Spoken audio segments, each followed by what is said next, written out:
है दोस्तों, जय हिंद जय भारत। टॉप 20 क्लास में आज आपका हार्दिक स्वागत है। हिंदी की टॉप 20 क्लास है। बहुत ही इंपॉर्टेंट क्वेश्चन है जो प्रीवियस ईयर में पूछे गए हैं, इस बार भी आने की संभावना है। तो चलिए फटाफट हम लोग इनको देख लेते हैं कि कौन से। चलिए क्वेश्चन नंबर 1 है, हिंदी किस परिवार की भाषा है? भारोपी, द्रविड़, चीनी या तिब्बती? दोस्तों बात की जाए हिंदी की, तो हिंदी जो है हमारी भारोपी परिवार की भाषा। Option number A is the right answer. बढ़ते हैं नेक्स्ट क्वेश्चन की ओर। हिंदी को आप किस वर्ग में रखेंगे? हिंदी क्या है? मतलब राजभाषा है, राष्ट्र तकनीकी भाषा है, राष्ट्रभाषा है या काव्य भाषा है? तो बात करें हिंदी की, दोस्तों हिंदी राजभाषा है। ठीक है, चलिए बढ़ते हैं नेक्स्ट क्वेश्चन की ओर। आगे किस तिथि को हिंदी को राजभाषा बनाने का निर्णय लिया गया है? किस तिथि को हिंदी को राजभाषा बनाने का निर्णय लिया गया? तो दोस्तों 15 अगस्त 1947, 26 जनवरी 1950, 14 सितंबर 1949 या फिर 14 सितंबर 1950। तो दोस्तों किस तिथि को मनाया गया, ये निर्णय लिया गया था? तो ये निर्णय लिया गया था 14 सितंबर 1949 को। बढ़ते हैं नेक्स्ट क्वेश्चन की ओर। भाषा की सबसे छोटी इकाई क्या है? वर्ण, शब्द, व्यंजन या फिर स्वर? तो दोस्तों बात करें भाषा की सबसे छोटी इकाई, तो वो हो जाएगा वर्ण। वर्ण इज द राइट आंसर। बढ़ते हैं नेक्स्ट क्वेश्चन की ओर। ला किस प्रकार की ध्वनि है? प्रयत्न के आधार पर बताइए। पार्श्विक है, उच्छिष्ट है, प्रकंपित है या फिर संघर्षहीन है? तो दोस्तों ला जो ध्वनि है वो पार्श्विक ध्वनि मानी जाती है।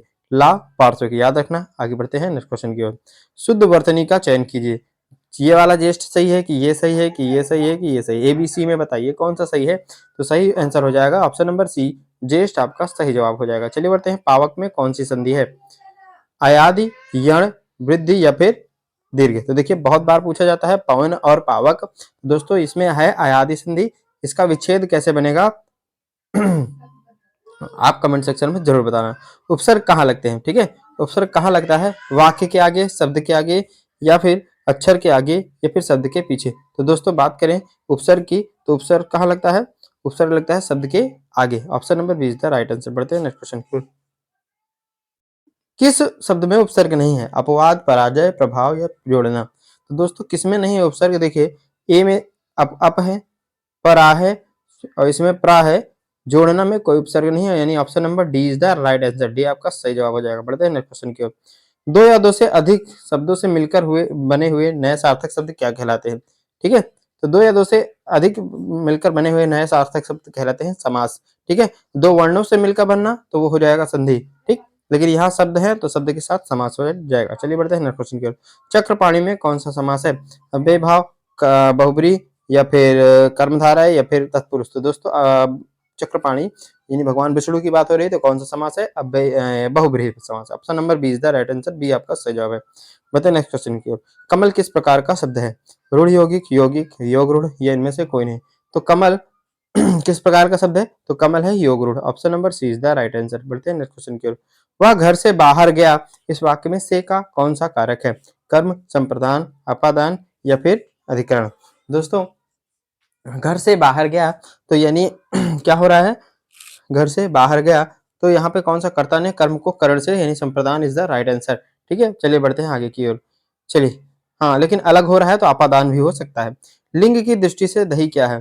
ठीक, स्त्रीलिंग, पुल्लिंग, नपुंसक लिंग या उभयलिंग? अगर आपको पता करना है कि ये स्त्रीलिंग पुल्लिंग है क्या, तो उसको प्रयोग कर दीजिए। तो देखिए दही का मैं प्रयोग करता हूँ। दही खाया जाता है या खाई जाती है? तो उत्तर आएगा दही खाया जाता है। तो खाया जाता है तो ऑप्शन क्या हो जाएगा? Pulling is the right answer, यानी बी आपका सही जवाब है। बढ़ते हैं, मरकट का पर्यायवाची शब्द क्या है?